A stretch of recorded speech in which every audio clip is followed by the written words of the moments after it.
Look what we have. Haha. The 400 4.5 VRS.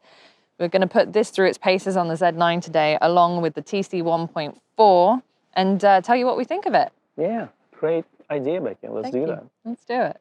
I saw a bird. Let's take a picture of that. Camera's not on.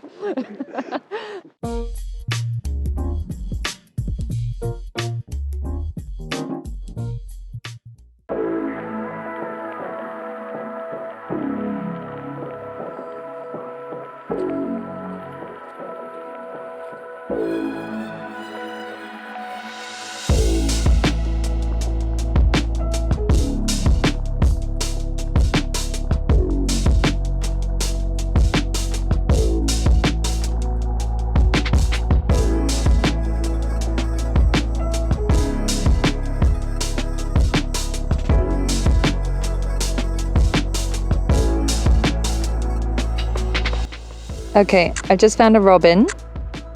You know, I've actually got eye detection on the robin. Like his tiny little eye. That's amazing. It's incredible. Wow. That's really good. Yeah, you impressed? Look at it, you can see every feather. That's it. Yeah, thank God for credit cards. You buying one?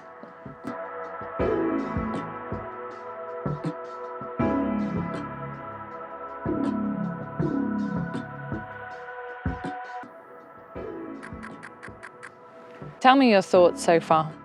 So far, the thoughts are the lens is very light. It's portable, it's actually lighter than Z9, at least it feels like. It's well balanced. The lens hood is not massive, which I like, because I hate those big lens hood, which just doubles the length of your lens. So overall, autofocus is sticky, but I guess it's to do with the focusing settings that we use on the camera. It needs to get to that point. So once it finds the subject, it just sticks to it, no problem, and it's really, really fast. But sometimes we find that to get there, we may need to wait a second.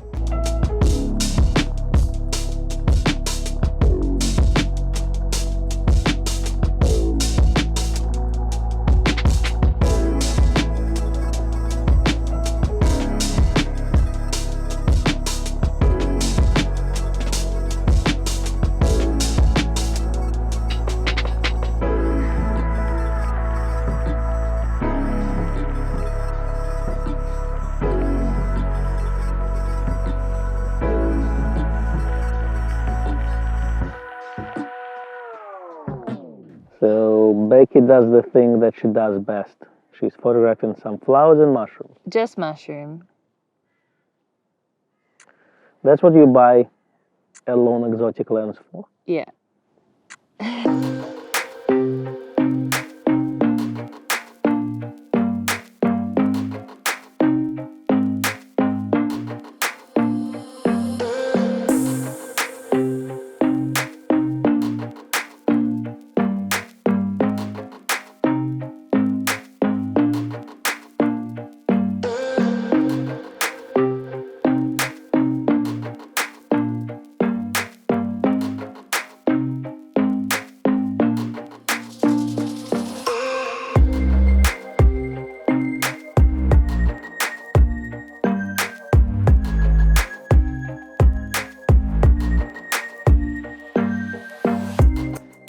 Because not everybody has a Z9 sitting in their cupboard, I've put the 400 on my Z6. Now, in terms of weight, it's actually, the body and the lens are quite similar. They feel quite similar, whereas with the Z9, the body definitely felt heavier than the lens.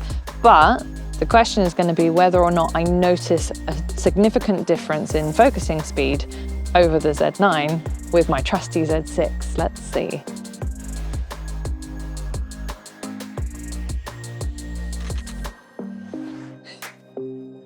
Waiting for some birds. I'm doing cinematography. Oh, that's great. It's all those pinions and... I got a lot of the back of that one. But I caught it. With its legs sticking up in the air.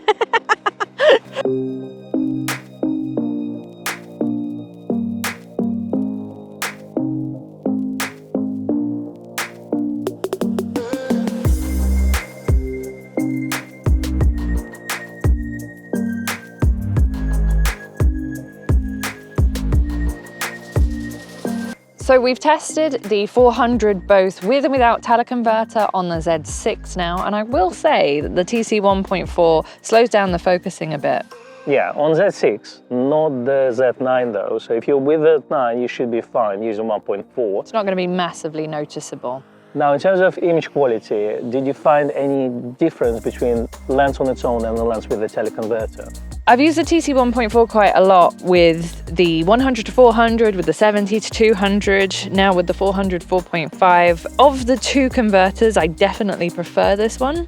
You don't see a big image quality loss. It's more noticeable with the Z6 because it's only 24 megapixels, but still, I would use that as a kind of go-to 540 f6.3. You know, it's a good setup. That's true, but it's always good to have a 2x teleconverter as an option as well for some of you who need a 100mm focal distance. Now, obviously keep in mind you will slow down to focus. The image quality is going to be a little bit softer compared to 1.4, but at the same time, compared to the F-mount versions, those teleconverters are a huge improvement.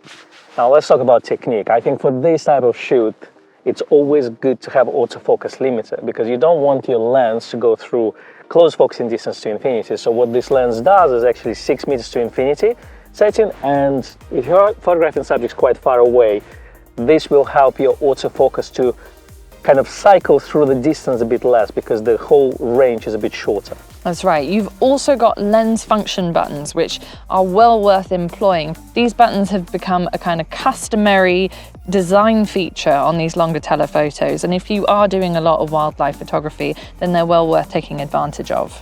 So who is this lens for, Becky? Well, because of the price point, it's not going to be a telephoto lens for everybody. It is over £3,000, and the 100 to 400 is probably the more flexible option if you only do the occasional bit of wildlife, or if you actually just need something that has a greater range than a fixed 400. From another point of view, we have 400 2.8 lens, which is a lot more expensive than this. So when you buy a lens like this, of course, it's a lot of money, and you probably need to be a very dedicated wildlife or sports photographer. So, you know, just because for a lot of people, it's a big investment. Now, in terms of performance, yes, another one is better, but this one is so much lighter, so much cheaper, and performs really well. If you compare it to 100 to 400, this is a better choice if you're shooting on a longer end. We hope you found this video useful. If you didn't, well, we hope you at least found it kind of interesting and got a chance to see what a 400 4.5 could potentially be used for. But you know, there's a like and subscribe button as well, so hit that. There's a super thanks button as well. And leave your comments below as well, just in case. We'll see you next time. Out and about.